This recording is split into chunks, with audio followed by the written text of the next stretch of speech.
નમો હરિઘંટાણં નમો સિદ્ધાણં નમો આયર્યાણં નમો જયાણં નમો લોલસવસાહુણાં એસો પંચ નમોકારો સર્વ પાવપણાસનો મંગલાણં સંવેસે પરમં હવૈ મંગલમ અજ્ઞાનતિમિરંધાના જ્ઞાનાંજનશલાકયા નેત્રયોન્મિલિतं येन તસ્मै શ્રીગુરવે નમઃ મુખાદેવ્યાકુક્ષિરત્નં શબ્દજિતભર્યાત્મજં રાજચંદ્રહં વन्दે તત્વલોચનદાયકં પ્રભુ તત્વલોચનદાયકં.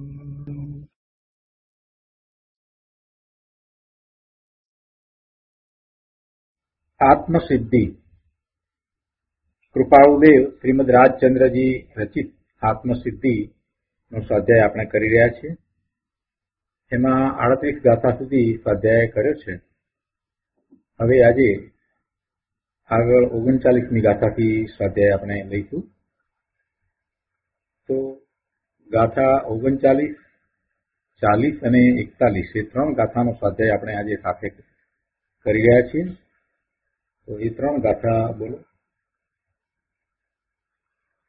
દશાનયે જ્યાં સુધી જીવ લહે નહીં જો મોક્ષ માર્ગ પામે નહીં મટે ન અંતર રોગ આવી જાય એવી દશા સદગુરુ બોધ સુહાય તેવો તે સુવિચારણા ત્યાં પ્રગટે સુખદાય જ્યાં પ્રગટે સુવિચારણા ત્યાં પ્રગટે નિજ જ્ઞાન જે જ્ઞાની ક્ષય મોહ થઈ પામે પદ નિર્વાણ. ગાથા 39, 40 અને 41 એના અર્થ આપણે વચનામૃતમાંથી પહેલા લઈએ. વચનામૃત પુસ્તકમાં અહીંયા 39મી ગાથાના અર્થમાં કહે છે કે જ્યાં સુધી એવી જોગ દશા જીવ પામે નહીં, જ્યાં સુધી એવી જોગ દશા જીવ પામે નહીં ત્યાં સુધી તેને મોક્ષ માર્ગની પ્રાપ્તિ ન થાય અને આત્મભ્રાંતિ રૂપ અનંત દુઃખનો હેતુ એવો અંતરરોગ ન મટે. અંતરરોગની વાત કરીને એની પહેલાની ગાથામાં અંતરરોગ વિશે આ વાત આવી ગઈ કે આત્મભ્રાંતિ એ જ અનંત દુઃખનું કારણ છે અને એ જ અંતરરોગ છે અને મોક્ષની પ્રાપ્તિ થતા એ કાંઈ રહેતું નથી. પણ અહીંયા એમ કહ્યું કે જ્યાં સુધી એવી દશા એટલે જે અગાઉની ગાથામાં વર્ણન કરવામાં આવ્યું એવી દશા, 38મી ગાથામાં જેમ કહ્યું કે કસાયની ઉપશાંતતા ભવે ખેદ પ્રાણી દયા એવી દશા અને એકમાત્ર મોક્ષની અભિલાષા એવી દશા જ્યાં સુધી જીવની ન થાય ત્યાં સુધી એ મોક્ષ પામે નહીં. અને પછી 40મી ગાથાના અર્થમાં એમ કહ્યું કે જ્યારે એવી દશા થાય ત્યારે શું થાય? તો કહે છે કે એવી દશા જ્યાં આવે ત્યાં સદગુરુનો બોધ શોભે, સુહાય એટલે શોભે અર્થાત પરિણામ પામે. જેવા પરિણામની અભિલાષા હતી એવા પરિણામની પ્રાપ્તિ થાય. જ્યારે એવી દશા આવે ત્યારે સદગુરુનો બોધ સુહાય, એટલે એ સદગુરુનો બોધ છે તે જેવા પરિણામની અભિલાષા હતી એવા પરિણામની પ્રાપ્તિ કરાવે. અને પછી એમ કે છે કે તે બોધે સુવિચારણા ત્યાં પ્રગટે સુખદાયક, અને તે બોધના પરિણામથી સુખદાયક એવી સુવિચાર દશા પ્રગટે. આજે સુવિચાર દશા પ્રગટે એ વિશે ગુરુદેવે ઘણો વિસ્તાર કર્યો છે કે કોને સુવિચાર દશા કહેવાય, એ વાત બહુ સરસ રીતે સમજાવી છે. કેમ કે સુવિચારણા એટલે જ્ઞાની મહાપુરુષ સદગુરુનો ઉપદેશ પામ્યા પછીથી પુરુષાર્થ તો આ જીવનો છે. મહાપુરુષોએ તો ઉપદેશ આપ્યો, કરુણા કરી, પણ પુરુષાર્થ તો આ જીવને થાય છે ને. એ પુરુષાર્થ અંતરંગ પુરુષાર્થ છે, અને અંતરંગ પુરુષાર્થ છે તો એ પુરુષાર્થ જ્ઞાન રૂપે પુરુષાર્થ છે. પુરુષાર્થ આખો જ્ઞાનમાં છે, અને જ્ઞાનમાં પુરુષાર્થ થાય છે. એટલે અહીંયા એમ શબ્દ મૂક્યા કે એ બોધથી સુવિચાર દશા પ્રગટ થાય છે. અને પછી 41મી ગાથામાં એમ કહ્યું કે એવી જ્યાં સુવિચારણા પ્રગટ થાય છે તો પછી પોતાનું જ્ઞાન થાય છે કે ત્યાં પ્રગટે નિજ જ્ઞાન, અને એ જ્ઞાનને લઈને મોહ ક્ષય પામે છે. અને પછી આગળ વધતા ચારિત્રનો પુરુષાર્થ થતા એ નિર્વાણ પદને પામે છે. એટલે અહીંયા 41મી ગાથાના અર્થમાં કહ્યું કે જ્યાં સુવિચાર દશા પ્રગટે ત્યાં આત્મજ્ઞાન ઉત્પન્ન થાય, એટલે કે સમ્યક્ત્વના પરિણામ થાય, અને તે જ્ઞાનથી મોહનો ક્ષય કરી નિર્વાણ પદને પામે. હવે મોહનો ક્ષય કર્યો ત્યાં તો સમ્યક્ત્વની દશા છે, અને પછી નિર્વાણ પદને પામે એ વચ્ચે તો ગમે તેટલો કાળ હોય એટલે કે વધુમાં વધુ 15 ભવનો કાળ કયો છે, અર્ધ પુષ્કળ પરાવર્તન કાળ વધુમાં વધુ કયો છે. પણ સમ્યક દર્શન જે ભવમાં થાય એ જ ભવે મોક્ષે જાય, અથવા તો એના પછીના થોડાક ભવ કરીને મોક્ષે જાય. એટલે અહીંયા જે કહ્યું છે ને કે તે જ્ઞાનથી મોહનો ક્ષય કરીને નિર્વાણ પદને પામે, એટલે એ જ ભવમાં નિર્વાણ પદને પામે એમ અર્થ નથી થતો. પણ જ્યારે હવે જ્ઞાન થયું છે, મોહનો ક્ષય થયો છે, તો નિર્વાણ નિશ્ચિત છે, એટલે એમ લખવામાં આવ્યું છે, એવો અર્થ કર્યો છે. તો આપણે 39, 40 અને 41 ગાથાનો અર્થ અને પ્રયોજનભૂત વાત પૂજ્ય ગુરુદેવ પાસેથી સમજીએ. આત્મસિદ્ધિ શાસ્ત્ર ઉપર પૂજ્ય ગુરુદેવ કાંજી સ્વામીના પ્રવચનો આ પુસ્તકમાં પાના નંબર 171.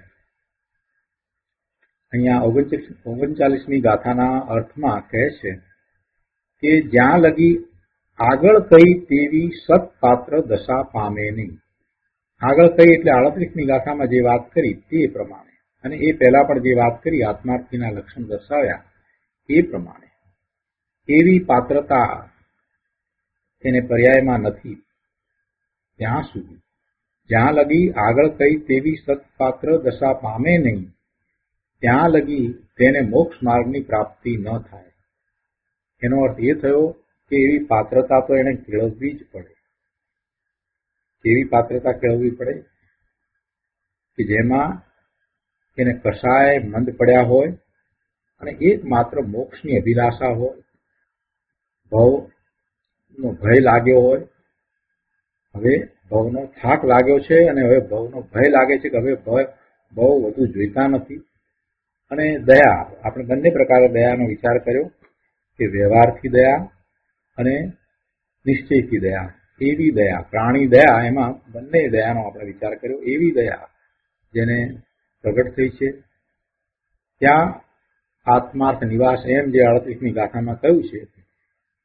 તો એવી દશા જ્યારે થઈ છે, તો એવી દશા થાય ત્યારે જ આત્માર્થ નિવાસ જે 38મી ગાથામાં કહ્યું એનો જ અહીંયા આગળ વિસ્તાર કર્યો છે કે ત્યારે એને મોક્ષ માર્ગ છે અને પૂર્ણ સ્વરૂપની પ્રાપ્તિની દશા થાય છે.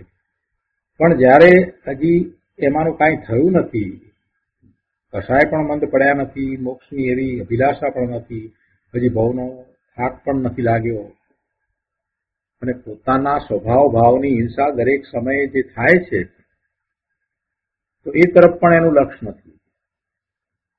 તો કહે છે કે એવી દશા નથી થઈ તો પછી મોક્ષ માર્ગ પામે નહીં.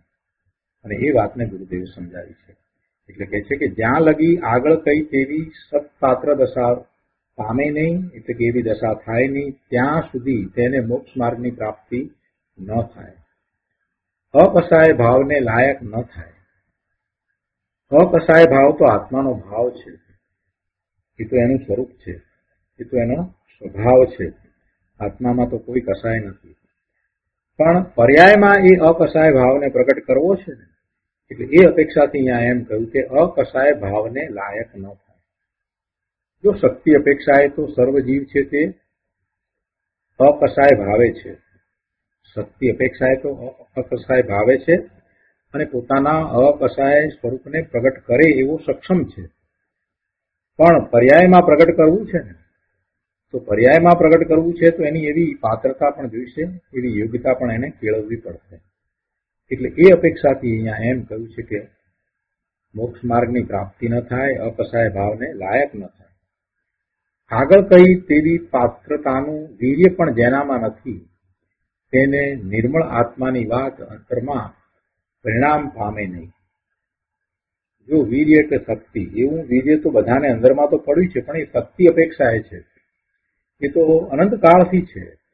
શક્તિ અપેક્ષાએ તો એનું શુદ્ધ સ્વરૂપ અનંતકાળથી છે, પણ એ વીર્ય ઉલસ્યું નથી. એટલે કે પોતાના સ્વરૂપની પ્રાપ્તિ માટેનો જેને એવો પુરુષાર્થ ઉપડ્યો નથી, એને માટે અહીંયા એમ કહ્યું છે કે તેવી પાત્રતાનું વીર્ય પણ જેનામાં નથી તેને નિર્મળ આત્માની વાત અંતરમાં પરિણામ પામે નહીં. નિર્મળ આત્માની વાત અંતરમાં પરિણામ પામે નહીં એનો અર્થ શું?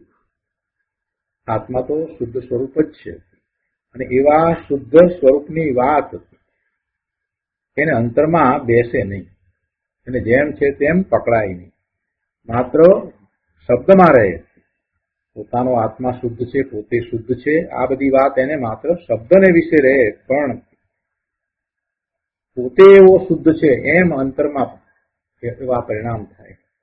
પોતે એવો શુદ્ધ છે એવા પરિણામ તો જ્યારે પોતાના સ્વરૂપનું લક્ષ્ય કરે છે ત્યારે થાય છે, પણ હજી એવા નિર્મળ પરિણામ ન થયા હોય, પણ એવી દ્રઢતા થઈ હોય કે પોતાનું પૂર્ણ શુદ્ધ સ્વરૂપ જ છે એમ અંતરમાં વાત બેસવી જોઈએ. અને એવી અંતરમાં જેને વાત બેઠી છે એ જ એવો પુરુષાર્થ કરે છે અને એવા પરિણામ પ્રગટ કરે છે. એટલે અહીંયા કહે છે કે તેને નિર્મળ આત્માની વાત અંતરમાં પરિણામ પામે નહીં. માત્ર વાતમાં બોલે અથવા તો લખી જાય અથવા તો કોઈને સ્વાધ્યાય કરાવે, સમજાવી દે, એથી કાંઈ એને આત્મા શુદ્ધ છે એવા પરિણામ થયા છે એમ કહી શકાય નહીં. પોતાનો આત્મા શુદ્ધ છે એવી દ્રઢતા થઈ અને એવો અનુભવ થયો છે અને એવા પરિણામ થયા છે, તો એ સમ્યક્ત્વના પરિણામ છે. અને એવા પરિણામ થાય છે તો આત્મભ્રાંતિ જાય છે. એટલે એવા પરિણામ નથી થયા ત્યાં સુધી આત્મભ્રમણારૂપ, આત્મભ્રાંતિ રૂપ અંતરરોગ મટતો નથી. સમ્યક્ત્વ નથી ત્યાં સુધી આત્મભ્રાંતિ જાય નહીં, મિથ્યાત્વ જાય નહીં. અને મિથ્યાત્વ એ મોટામાં મોટો રોગ છે, મિથ્યાત્વ એ મોટામાં મોટું પાપ છે. તેને રોગ કયો છે? આત્મભ્રાંતિને રોગ કયો છે. અને રોગ કેવો છે અને રોગ ક્યાં છે? રોગ આત્મભ્રાંતિ રૂપ રોગ છે. એ એવો રોગ છે કે સમ્યક્ત્વ થતા બીજા જ સમયે ચાલ્યો જાય, એને જવામાં વાર ન લાગે. એ ક્રમે ક્રમે જાય એમ નહીં. આ બાજુ સમ્યક્ત્વ થયું અને આ તરફ રોગ ગયો, એટલે કે મિથ્યાત્વ ગયું. અને એ રોગ ક્યાં છે? તો કે રોગ એના અજ્ઞાનમાં પડ્યો છે. એટલે ગુરુદેવ અહીંયા કહે છે કે રોગ તો જ્ઞાનમાં ઊંધાઈનો છે. જ્ઞાનમાં ઊંધાઈનો રોગ છે. જો જ્ઞાન તો એનામાં રહેલો ગુણ છે અને જ્ઞાન ગુણનું પરિણમન સતત થાય છે, એટલે કે ભગવાન આત્મા જાણે છે એવા પરિણામ તો સતત થાય છે. અને એ જાણવાના પરિણામ છે તે પોતે પોતાના સ્વરૂપને જાણે છે તો એ જ્ઞાનરૂપ પરિણામ કયા, અને એ જ જાણવાના પરિણામ એ પરને જાણે છે તો એ અજ્ઞાનરૂપ પરિણામ કયા. પણ એ બંને પરિણામ, પરને જાણવાના પરિણામ અને સ્વને જાણવાના પરિણામ, એ પરિણામ અંદરમાં પડેલા જ્ઞાન ગુણને અનુસરીને થાય છે. આ વાત નિયમસારમાં આવી ગઈ. પોતે ભગવાન આત્મા ત્રિકાળ જ્ઞાન સ્વરૂપ છે અને એવા પોતાના જ્ઞાન સ્વરૂપને અનુસરીને થતા જે પરિણામ છે તે જ્ઞાનના જ પરિણામ છે. હવે એવા જ્ઞાનના પરિણામમાં એ પરનું લક્ષ કરે છે, પરનું લક્ષ કરે છે અને એ એમાં એકત્વ કે મમત્વ કરે છે અને એવા જે પરિણામ છે એને પોતાના માને છે, એવી એને શ્રદ્ધા થાય છે, તો એ જ્ઞાનમાં ઊંધાઈ થઈ. ગુરુદેવે તો ફક્ત 2 શબ્દ જ મૂક્યા, તો એનો અર્થ શું કે જ્ઞાનમાં ઊંધાઈ. જ્ઞાનમાં ઊંધાઈ એટલે આ જ્ઞાનમાં ઊંધાઈ. જ્ઞાન ગુણ તો ત્રિકાળ શુદ્ધ છે, એનું પરિણમન થાય છે કેમ કે એ જ્ઞાન ગુણ છે તો એવો એનો સ્વભાવ છે, એટલે પોતે જ્ઞાન સ્વભાવે ભગવાન આત્મા છે. હવે જ્ઞાનનો વિષય શું છે? જે વર્તમાન જ્ઞાનના પરિણામ થયા, જ્ઞાનની જે પર્યાય થઈ, એ જાણવાના જે પરિણામ છે એ પરિણામમાં વિષય શું છે? એ પરને વિષય કરે છે કે સ્વને વિષય કરે છે? ગમે તેને વિષય કરે, પણ એ પરિણામ જે થાય છે એ ન તો પરને કારણે થાય છે કે ન તો બીજા અન્યને કારણે થાય છે.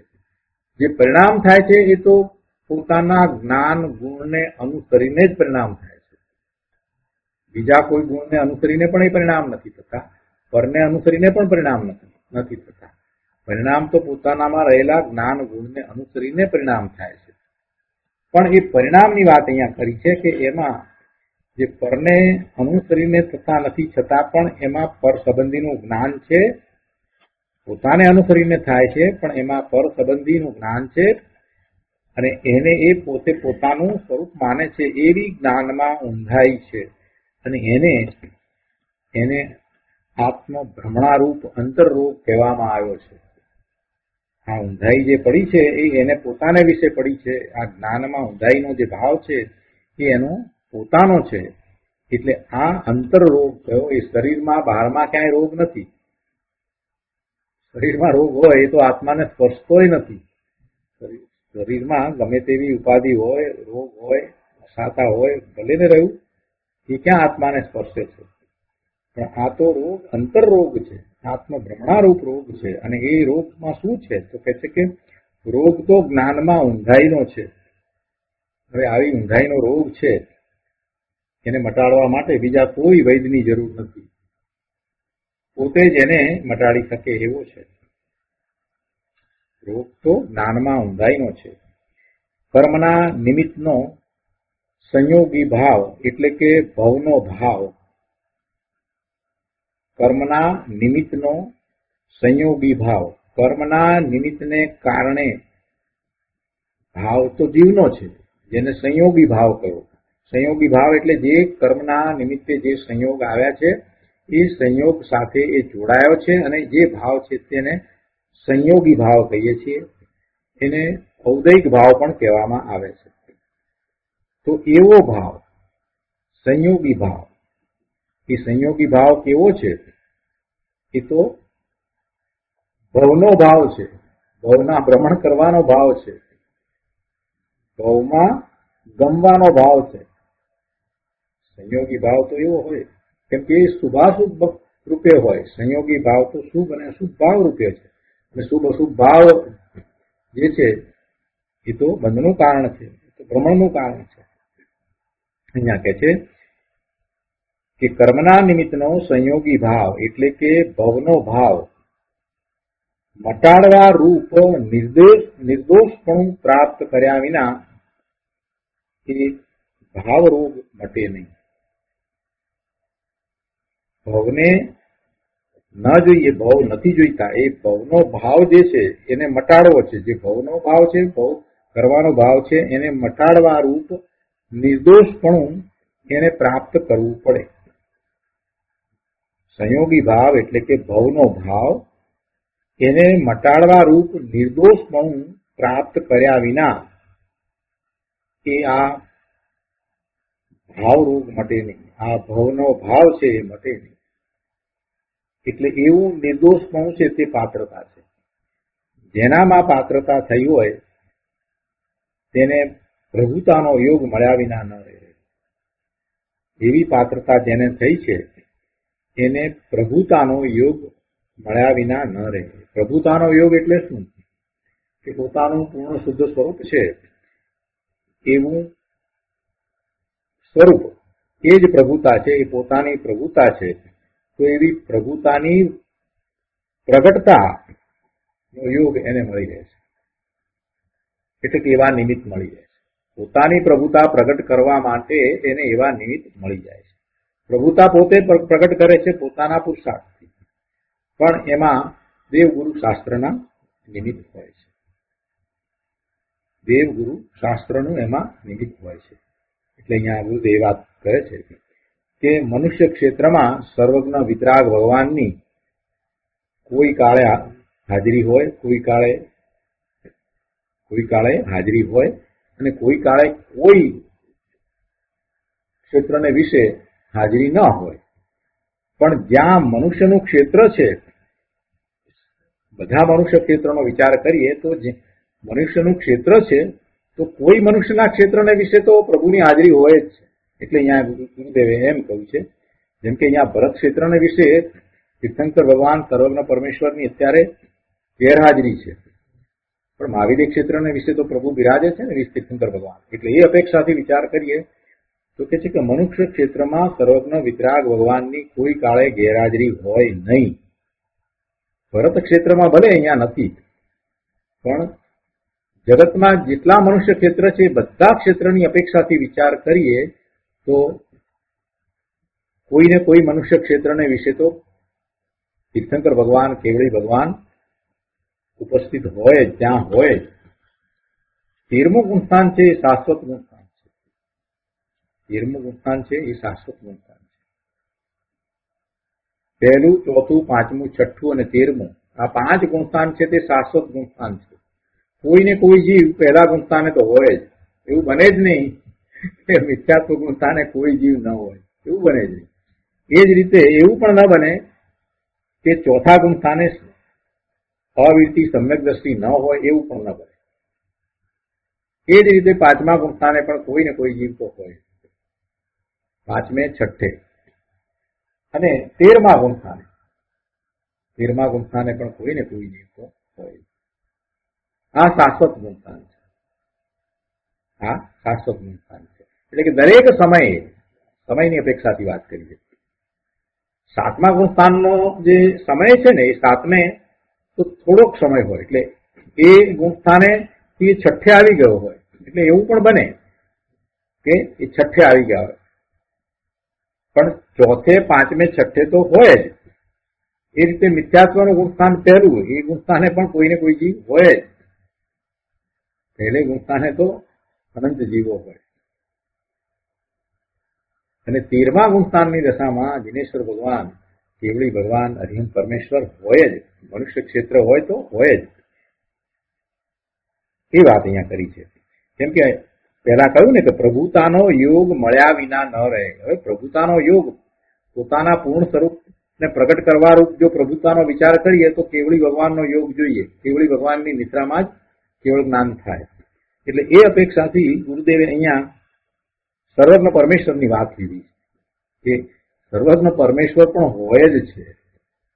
સર્વજ્ઞ પરમેશ્વર 13મા ગુણસ્થાનની દશામાં મનુષ્ય ક્ષેત્રને વિશે હોય જ, ન હોય એમ હોતું જ નથી. એટલે નિમિત્ત તો હોય જ છે ભાઈ. તારું ઉપાદાન તૈયાર હોય તો નિમિત્ત તો તને મળી જશે.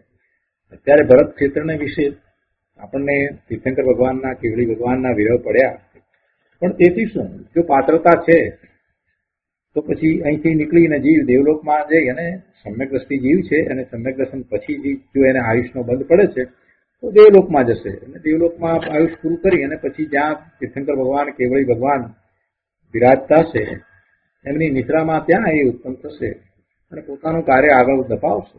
જો એવો ઉગ્ર પુરુષાર્થ થયો છે કે એક ભાવ પછી જ જો એ મોક્ષે જાય એવો પુરુષાર્થ કર્યો છે તો ત્યાં પ્રભુની નિદ્રા એને પ્રાપ્ત થશે જ. કૃપાળુદેવ જેવા, જેમને માટે એમ કહેવાય કે એકાવતારી પ્રભુ કૃપાળુદેવ જેવા, અત્યારે તો દેવલોકને વિશે છે અને પછીના ભાવમાં એ મોક્ષે જશે. તો એવો જેનો પુરુષાર્થ ઉપર્યો છે, એવું ઉપાદાન જેનું તૈયાર છે, એને એવું નિમિત્ત પણ મળે જ છે. જેનામાં મુમુક્ષુતા, પાત્રતા સન્મુખ થઈ, પાત્રતા જેને પ્રગટ થઈ છે, તેને ઉત્કૃષ્ટ નિમિત્ત મળ્યા વિના ન રહે. પોતાનામાં પાત્રતા આવી એટલે જગતમાં તેને માટે અનુકૂળ નિમિત્ત તૈયાર હોય જ છે. બહુ સ્પષ્ટ વાત કરી દીધી છે પ્રભુ. પોતાનામાં પાત્રતા આવી એટલે જગતમાં તેને માટે અનુકૂળ નિમિત્ત તૈયાર હોય જ છે. પરમાર્થ તત્વને પામવા લાયક દશા આવ્યા વિના સદગુરુનો બોધ આત્માને વિશે પરિણામ પામે નહીં. આ બીજી વાત લીધી. હવે નિમિત્ત તો તૈયાર હોય છે એ વાત તો કરી, પણ હવે આ એક બીજી વાત લીધી કે પરમાર્થ તત્વને પામવા લાયક દશા જો નથી આવી તો એને એવા નિમિત્ત મળ્યા હશે ને તો પણ એ કાર્યકારી નહીં નીવડે, એમ કેવું છે. પરમાર્થ તત્વને પામવા લાયક દશા આવ્યા વિના સદગુરુનો બોધ આત્માને વિશે પરિણામ પામે નહીં. એટલે પોતાની એવી પાત્રતા પણ જોઈશે. જે પુણ્યની ઈચ્છા કરે છે તે પરાધીનતાની ઈચ્છા કરે છે, અને એ પરાધીનતાની ઈચ્છા કરે છે એટલે કે દુઃખની ઈચ્છા કરે છે, ભવની ઈચ્છા કરે છે, અને એવી ઈચ્છા કરે છે તો પછી એવા ભવ પણ એને મળી રહેશે. આ ત્રીજી વાત કરી. પહેલી વાત તો જેનું ઉપાદાન તૈયાર છે, જેને એવી પાત્રતા કેળવી છે, એને એવા નિમિત્ત મળી રહેશે. બીજી વાત એમ કરી કે જો એની દશા એવી નથી તો એને એવા નિમિત્ત મળ્યા હોય તો પણ એ નિમિત્ત નહીં બને, એને માટે એ નિમિત્ત નહીં બને. સદગુરુ મળ્યા છે પણ એનો બોધ એને પરિણામ નહીં પામે, કેમ કે એની યોગ્યતા નથી, એની પાત્રતા નથી, એનું ઉપાદાન તૈયાર નથી. પાત્રતા કહેતા ઉપાદાન તૈયાર હોવું. આ બીજી વાત. અને ત્રીજી વાત કરી છે કે પાત્રતા નથી તો એવા જીવને પુણ્યની ઈચ્છા હોય તો જો એને પુણ્યની ઈચ્છા છે તો એમ સમજવું કે એને તો પરાધીનતાની ઈચ્છા છે, એને તો દુઃખની ઈચ્છા છે, એને તો ભવના ભ્રમણ કરવાની ઈચ્છા છે, અને એવી ઈચ્છા છે તો પછી એ ભવના ભ્રમણ કરશે. પણ જેને સદગુરુના વચનો સાંભળ્યા છે, જે એવી પાત્રતા કેળવી અને સાધક દશામાં એવો પુરુષાર્થ આદરે છે, એ તો પછી બધા પૂર્વાગ્રહ મૂકીને સવળો થઈ ભાવથી માને છે અને ભાવથી કહે છે કે કાંઈ પણ પરનું કરવું નથી, પરને વિશે મારે કાંઈ પણ કરવું નથી, મારે કાંઈ પણ જોઈતું નથી, પરમાંથી મારે કાંઈ પણ પ્રાપ્ત કરવું નથી, પરને વિશે મારે કાંઈ પણ કરવું નથી. અને એમ જેને થાય છે એ સાચો મુમુક્ષુ છે. બધા પૂર્વાગ્રહ છોડી દીધા છે, સંપ્રદાયના આગ્રહ પણ છોડી દીધા છે, બધા મતાગ્રહ પણ છોડી દીધા છે. એકમાત્ર અંદરમાં અભિલાષા મોક્ષની છે, સરળતા છે, ન્યાયથી વસ્તુના સ્વરૂપને સમજે છે. એવો જીવ પછી અંદરમાં એમ જ ભાવના ભાવે છે કે મારે પરમાં કાંઈ કરવું નથી, હું પરનું કાંઈ કરી શકતો નથી, મારે પરમાંથી કાંઈ પ્રાપ્ત કરવું નથી, પરમાંથી મને કાંઈ પ્રાપ્ત થતું નથી, મારામાં જ અંદર બધું પડ્યું છે. આવો ભાવ એને અંદરમાં થાય છે.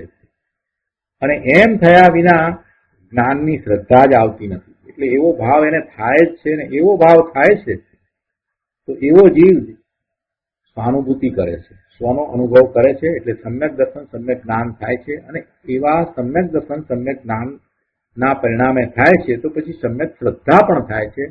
અને જેટલો સમય એમ સમ્યક દર્શન, સમ્યક જ્ઞાન રૂપે નિર્વિકલ્પ દશામાં રહે છે એટલું નિશ્ચય ચારિત્ર પણ હોય છે.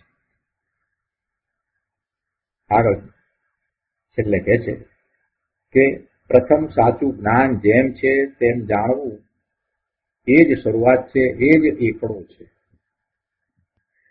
બધી વાત કરતા હોય, વૈરાગીની વાત કરતા હોય, ભક્તિની વાત કરતા હોય, બધી વાત કરતા હોય, જાત જાતની વાત કરે.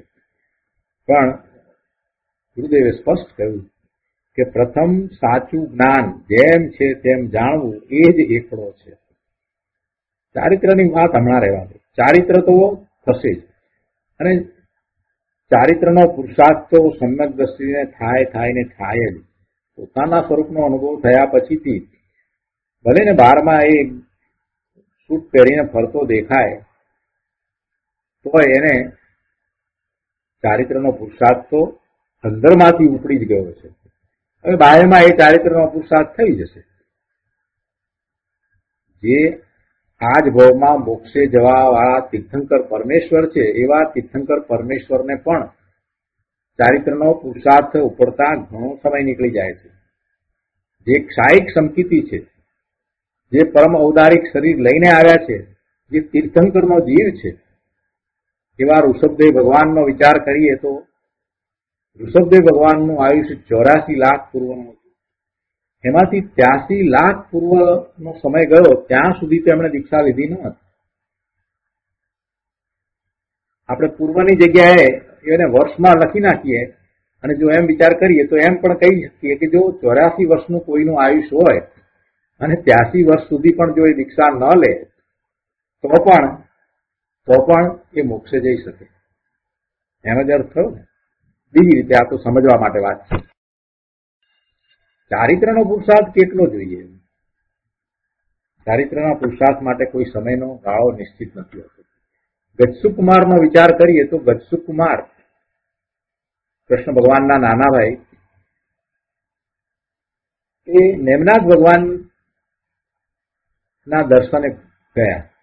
નેમનાથ ભગવાનના સમોસરણમાં બેઠા અને પ્રભુની વાણી સાંભળી અને ત્યાં ને ત્યાં એવો વૈરાગ્ય ઉત્પન્ન થયો કે દીક્ષા લઈ લીધી. પ્રભુના શિષ્ય થયા અને પ્રભુના શિષ્ય થઈ અને પછી એ ચારિત્ર ગ્રહણ કર્યા પછીથી પોતે પોતાના સ્વરૂપને વિશે એવો એકાગ્રતાનો પુરુષાર્થ કર્યો કે પોતે પોતાના સ્વરૂપમાં જ રહી ગયા, સ્થિરતા કરી લીધી, કેવળ જ્ઞાન પ્રગટ કર્યું અને એ જ ભવે મોક્ષે ગયા. એ જ દિવસે મોક્ષે ગયા એમ કહીએ તો પણ ચાલે. એ જ દિવસે મોક્ષે ગયા. કેટલો સમય! એટલે ચારિત્રના પુરુષાર્થ માટે થઈ એને અત્યારે ખૂબ ભાર મૂકવામાં આવે છે. એટલે સુધી વાત કરવામાં આવે છે કે વૈરાગ્ય સિવાય બીજી કોઈ વાત બને જ નહીં. હમણાં મારે એક મહારાજશ્રીને મળવાનું થયું. બહુ મોટા મહારાજશ્રી અહીંયા ગણાય છે અને તત્વની વાત પણ કરે છે, બધું કહે છે. હમણાં મારે એમને મળવાનું થયું તો તત્વની વાત કંઈક અહીંયા કરતા હતા. આપણે તે વાત મેં કંઈક વાત કરી હશે અને તો કંઈક ના, પહેલા વૈરાગ્ય જોઈએ. વૈરાગ્ય સિવાય કાંઈ આગળ વાત ચાલે છે. બાહ્યમાં વૈરાગ્ય ન હોય ત્યાં સુધી અને કોઈને એવી વાત કરાય જ નહીં. આ બધી વાત જે છે નિશ્ચયની વાત તો તત્વની વાત પહેલા કહેવાય નહીં. પહેલા જીવ વૈરાગ્યમાં હોય તો જ એને એ પ્રાપ્ત થાય, તો જ એ પામી શકે. ગુરુદેવ અહીંયા એમ કહે છે કે પ્રથમ સાચું જ્ઞાન જોઈએ. જ્ઞાન છે તો પછી વૈરાગ ટકે. ત્યારે મેં પણ એમને એમ કહ્યું કે વૈરાગ ટકશે નહીં.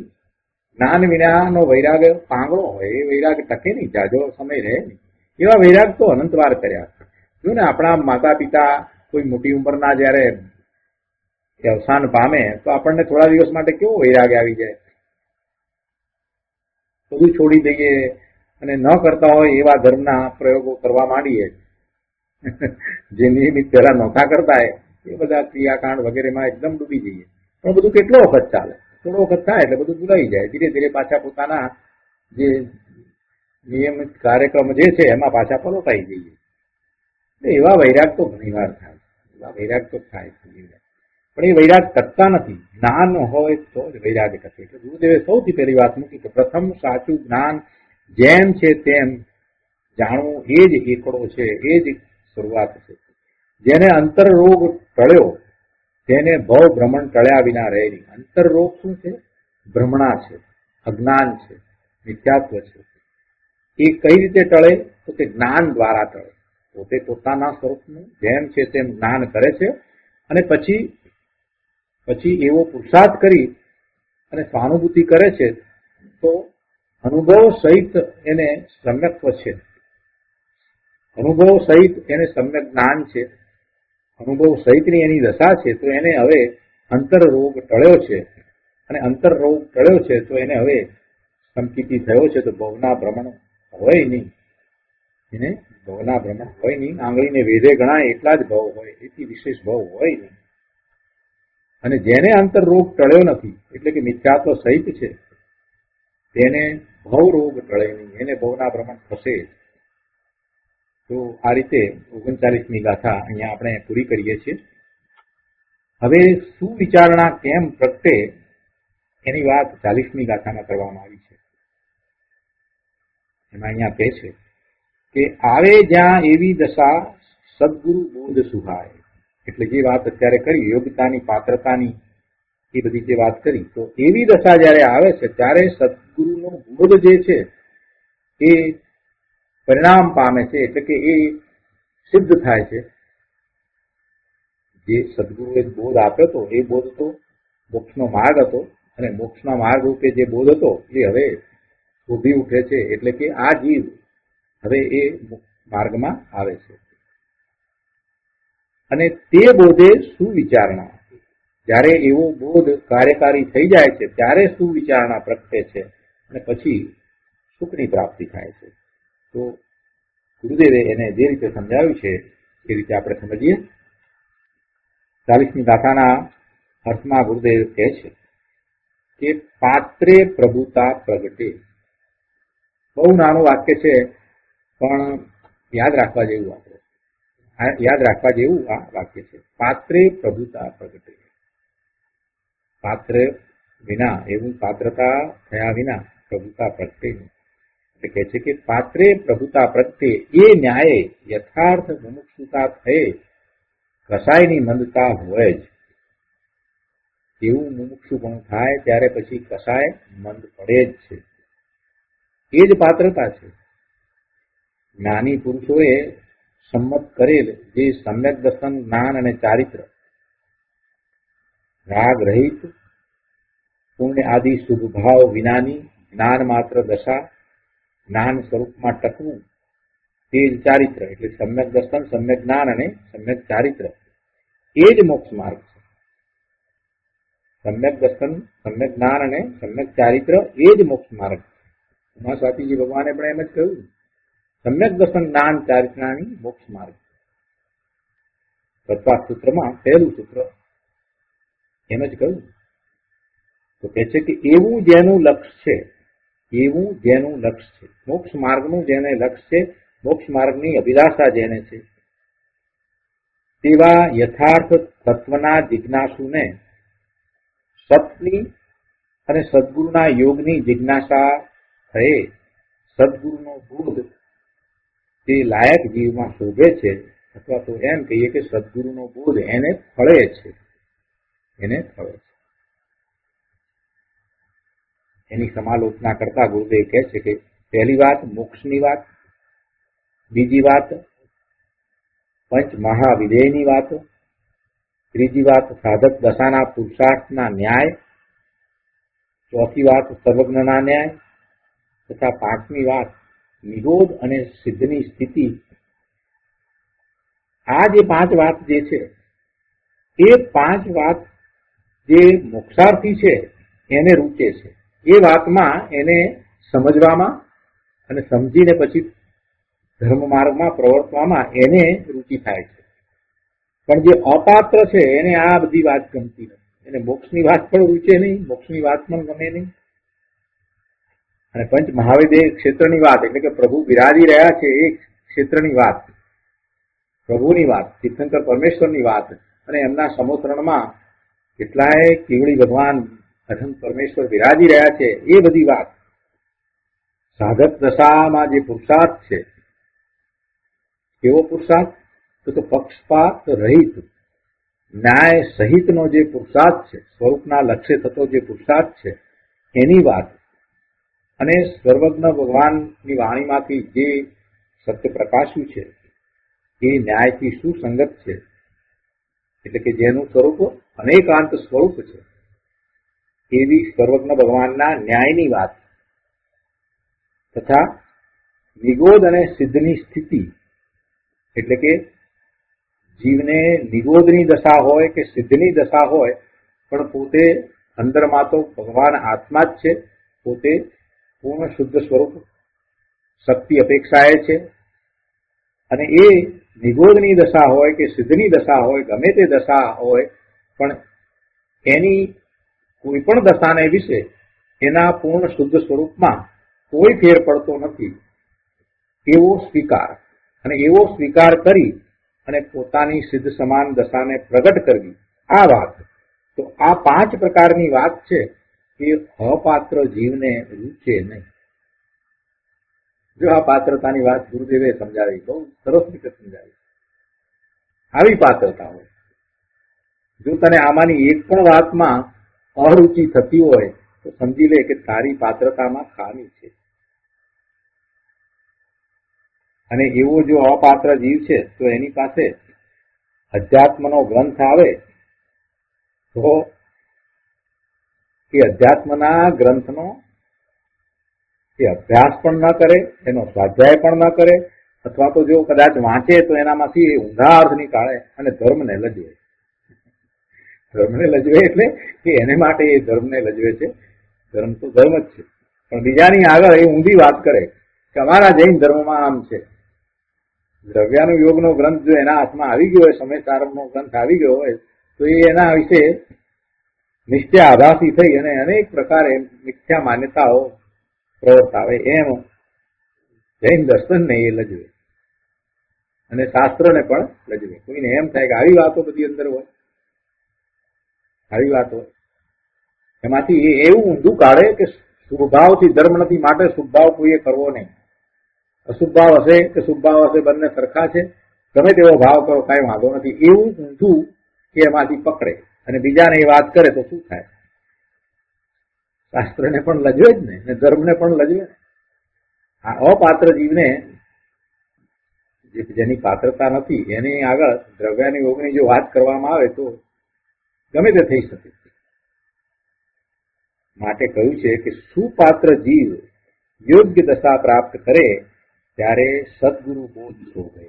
ત્યારે સદગુરુની વાણી જે છે તે ફળે છે. ત્યારે દિનેશ્વર ભગવાનની વાણીમાંથી જે પરમ સત્ય પ્રકાશ્યું છે તે કાર્યકારી થાય છે, તે ઠરે છે. અહીંયા એક સ્પષ્ટતા કરી છે, અહીંયા જ્ઞાનને વિશે કે અત્રે ધારણારૂપ જ્ઞાન લીધું છે.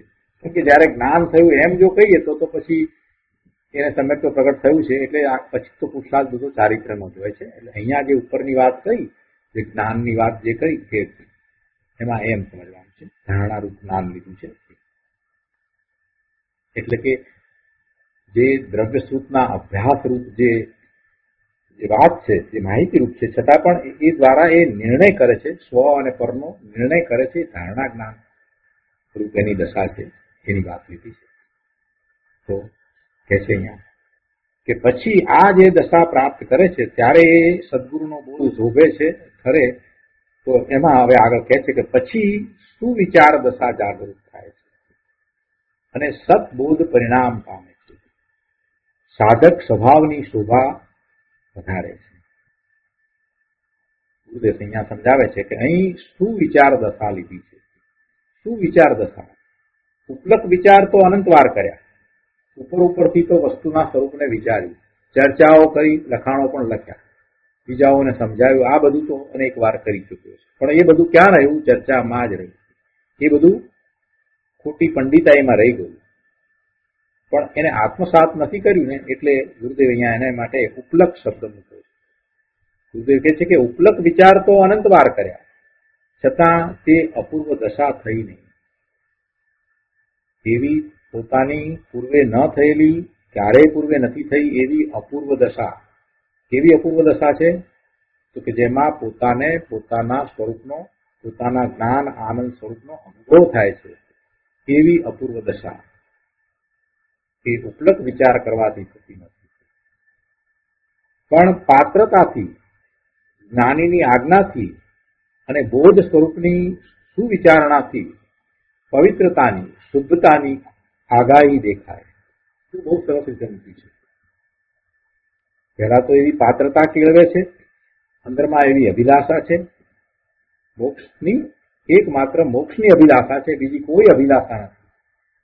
ભવના ભ્રમણનો એને થાક લાગ્યો છે અને જ્ઞાનીની વાણીમાં એને રસ પડે છે, જ્ઞાનીની વાણીને એ સમજે છે, આત્મસાત કરે છે, એવા બોધને વિશે એ ઊંડા મનોમંથન ચિંતન કરે છે. એનું બોધ સ્વરૂપની સુવિચારણાથી પવિત્રતાની, શુદ્ધતાની આગાહી દેખાય છે.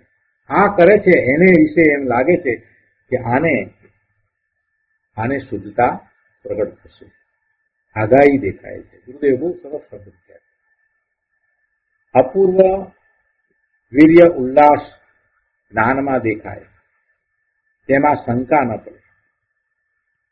આવું થાય ત્યારે એને અપૂર્વ જ્ઞાનમાં ઉલ્લાસ આવે.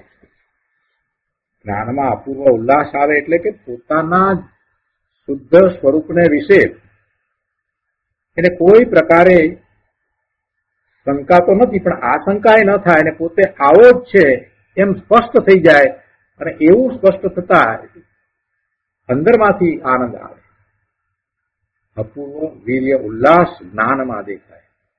પોતાનું જ્ઞાન સ્વરૂપ છે, અનંત ગુણનો પિંડ છે, પોતે ભગવાન આત્મા, એટલે અનંત ગુણનું જે પરિણમન એક રૂપે અનુભવમાં આવે છે, તો એ અપૂર્વ દશા છે, એ આનંદનું વેદનની દશા છે, એ અતિન્દ્રિય આનંદના વેદનની દશા છે. તે એને જ્ઞાનમાં અનુભવમાં આવે. એટલે અહીંયા એમ કહ્યું કે જ્ઞાનમાં દેખાય.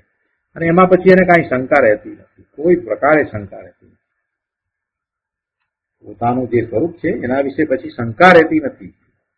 પોતે દ્રવ્યસૂત્રના અભ્યાસ દ્વારા જે શ્રદ્ધા કરી હતી એમાં હવે કાંઈ શંકા રહેતી નથી. અનંત ગુણનો પિંડ પોતે ભગવાન આત્મા છે એ વાત એને સ્પષ્ટ થઈ જાય છે.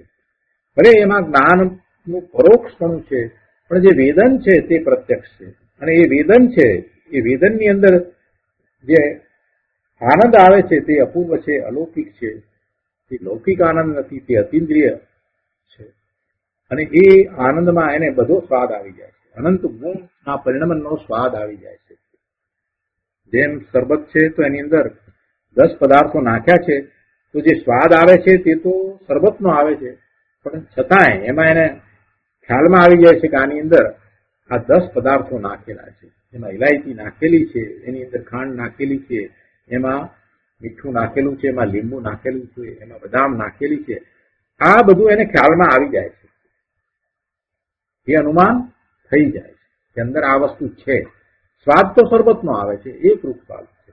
એવી રીતે જયારે પોતાના સ્વરૂપને વિશે એકાગ્રતા કરે છે તો અનંત ગુણોનું જે પરિણમન છે તે એક રૂપે અનુભવાય છે.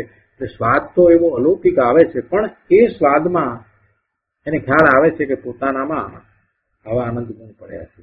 એટલે એ ખ્યાલ, એ અનુમાન, એ પરોક્ષ જ્ઞાન કહેવાય.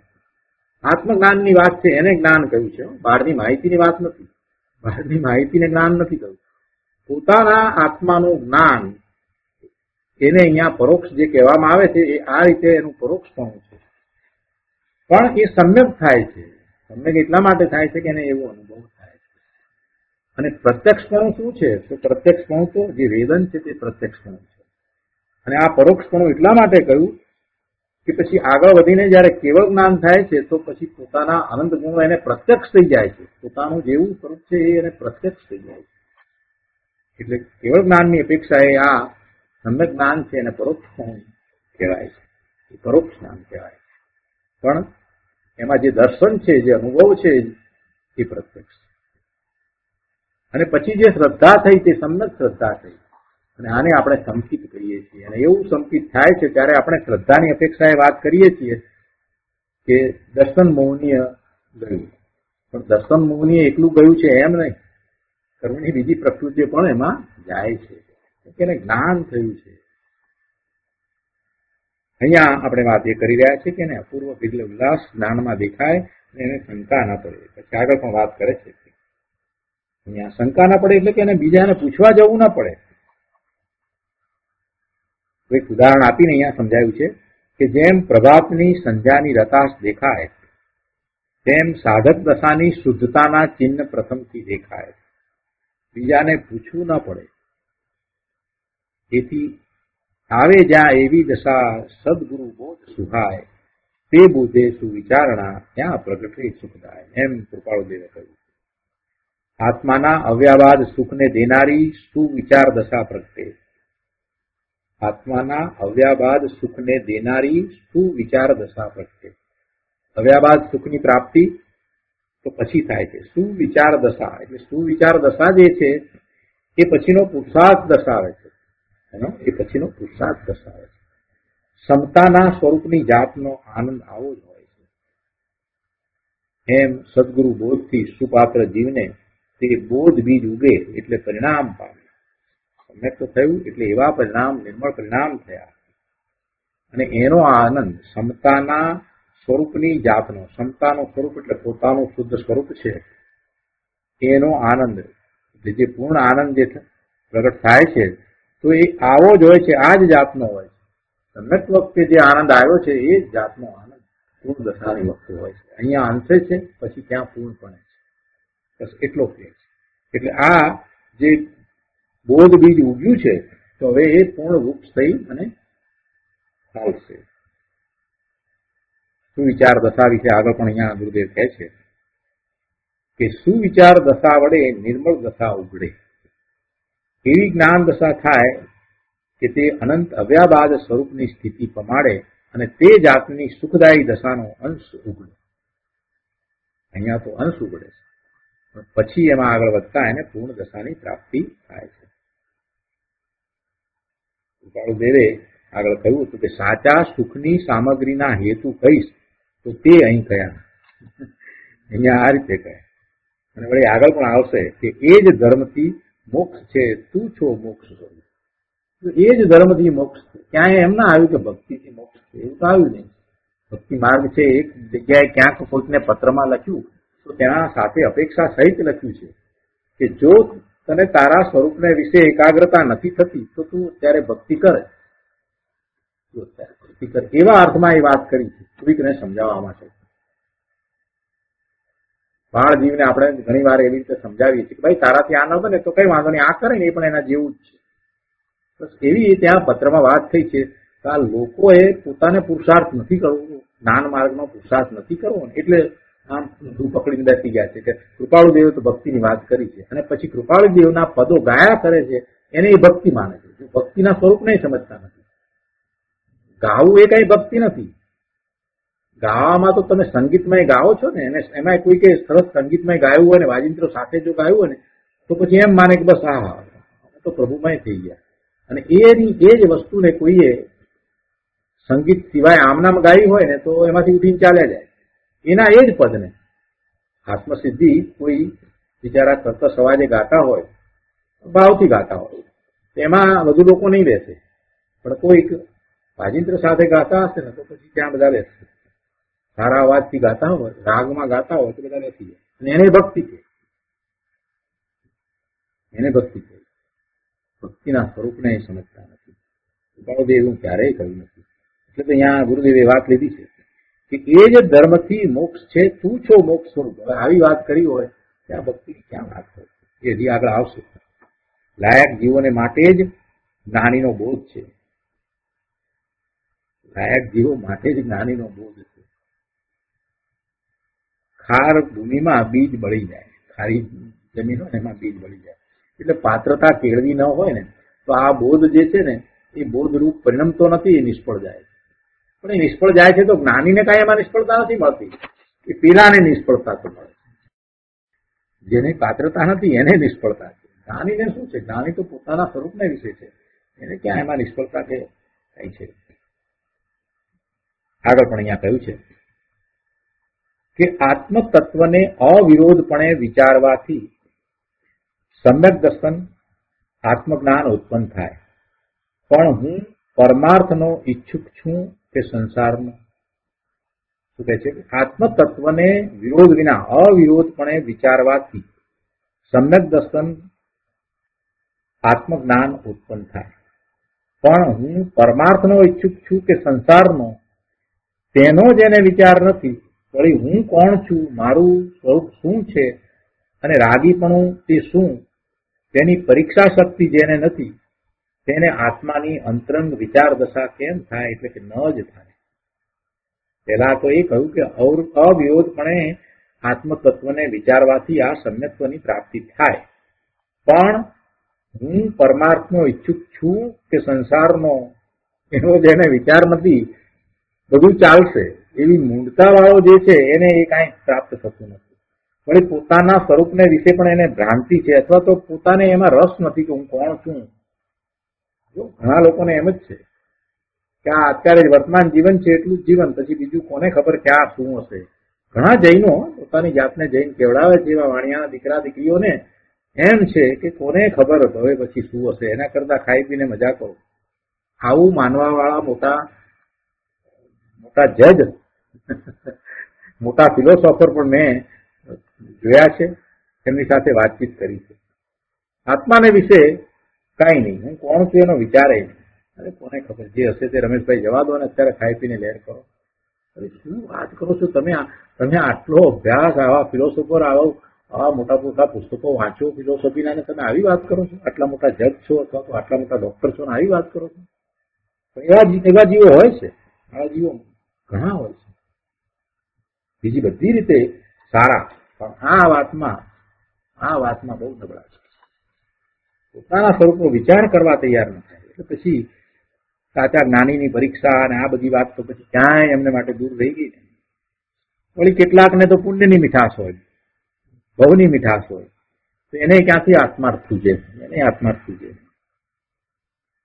પોતાના પુરુષાર્થની યથાર્થ વિધિ જાણે તો અનંતકાળમાં નહીં પ્રગટેલું તત્વ સહજ પ્રયત્નથી પ્રગટે છે. માટે તે સુવિચારણા પ્રગટ કરવા અહીં કહ્યું છે. આવી સુવિચારણા પ્રગટ કરવાની વાત કરી છે. એ રીતે 40મી ગાથા પૂરી થઈ. હવે 41મી ગાથાની અંદર સુવિચારણાનું ફળ શું આવે એની વાત કરી છે કે એ સુવિચારણા જ્યાં પ્રગટ થઈ તો શું થાય? ત્યાં પોતાનું જ્ઞાન થાય છે, ત્યાં પ્રગટ નિજ જ્ઞાન. અને જે જ્ઞાન છે તે મોહનો ક્ષય કરાવનારું છે, એટલે મિથ્યાત્વનો ક્ષય કરાવનારું છે, અને પછી નિર્વાણ સુધી લઈ જનારું છે. એને વિશે થોડી વાત લઈએ. ગુરુદેવે અહીંયા 41મી ગાથાના અર્થમાં 174માં પાના ઉપર કહ્યું છે કે જેને સુવિચારણાની યોગ્યતા થાય તેને 6 પદથી સિદ્ધ એવા આત્મ સ્વરૂપનો વિચાર અંતરંગમાં ઉગે. કૃપાળુદેવે જે 6 પદની વાત કરી છે એ 6 પદથી સિદ્ધ એવા આત્મ સ્વરૂપનો વિચાર અંતરંગમાં ઉગે. કેમ કે તે સુવિચાર દશામાં સતત આત્મ તત્વની વિચાર દશા રહે છે. જો 6 પદનો પત્ર કૃપાળુદેવે લખ્યો અને પછી યાદ ન રહે તો એને કાવ્યમાં મૂકવામાં આવે તો સારું. યાદ નથી રહેતો એટલે તો આ આત્મસિદ્ધિની રચના થઈ. એટલે સુભાગભાઈ ને માટે આત્મસિદ્ધિની રચના થઈ એમ કહીએ તો ખોટું નહીં, પણ બધાને માટે એ તો થઈ, એમ જ થવાનું હતું. 6 પદનો પત્ર, એ 6 પદની જે વાત કરી છે, આત્મા છે, આત્મા નિત્ય છે, આત્મા કર્તા છે, આત્મા ભોગતા છે, મોક્ષ છે અને મોક્ષનો ઉપાય છે. એ 6 પદ, એ 6 પદથી આત્મ સ્વરૂપનો વિચાર એને કરવાનો છે ને એમાં એ વિચારમાં આગળ વધે છે. એવી સુવિચાર દશામાં એ સતત આત્મ તત્વની જ વિચારણા કરે છે, બીજું કાંઈ કરતો નથી. આત્મા છે, આત્મા નિત્ય છે, એના વિશે વિચાર કરે છે. પછી આત્માનું કર્તાપણું અને આત્માનું ભોગતાપણું કઈ રીતે છે એનો વિચાર કરે છે, અને પછી આગળ વધીને મોક્ષ છે અને મોક્ષનો ઉપાય છે એનો વિચાર કરે છે. એવા 6 પદ એની જ વિચારણા જે કરે છે એને પછી એ અપૂર્વ તત્વ મહાત્મા સમજાય છે. એટલે પોતાનું અપૂર્વ તત્વ જે છે, પોતાનું જીવ તત્વ પોતે છે ને, તો એનું મહાત્મા એને આવે છે. અને એવું મહાત્મા આવતા એને પછી સમ્યક્ત્વ અને પછી આગળ વધી એને પૂર્ણ દશાની પ્રાપ્તિ થાય છે. અહીંયા કહે છે કે જેને અપૂર્વ તત્વનું મહાત્મા આવ્યું નથી, એટલે કે પોતાના પૂર્ણ તત્વનો મહિમા આવ્યો નથી, તેનામાં સુવિચાર દશા ક્યાંથી હોય અને એને સમ્યક જ્ઞાન પણ કેમ થાય? એટલે કે ન જ થાય. તો હવે આ વિશે વધારે વિસ્તાર આપણે આવતા સ્વાધ્યાયમાં કરીશું. આજનો સ્વાધ્યાય અહીંયા સુધી રાખીએ છીએ. હવે સુખધામ બોલીએ. સુખધામ અનંત